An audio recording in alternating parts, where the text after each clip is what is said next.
নববর্ষের আগের দিন মুখ্যমন্ত্রী মমতা উদ্বোধন করবেন কালীঘাট স্কাইওয়াকের। সব ঠিকঠাক চললে বাংলা নববর্ষের আগের সন্ধ্যায় উদ্বোধন হবে কালীঘাট স্কাইওয়াকের।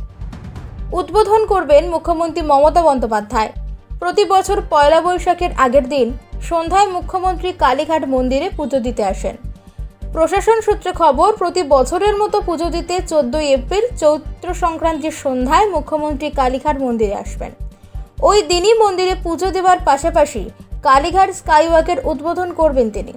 গত বছর কালী পুজোর আগেও স্কাইওয়াক উদ্বোধনের চেষ্টা করেছিল প্রশাসন, কিন্তু যাবতীয় কাজ সম্পন্ন না হওয়ায় তা সম্ভব হয়নি। কিন্তু এবার মার্চের শেষ সপ্তাহে কালীঘাট স্কাইওয়াক নির্মাণের যাবতীয় কাজ শেষ হয়ে গিয়েছে বলে কলকাতা পৌরসভা সূত্রে খবর।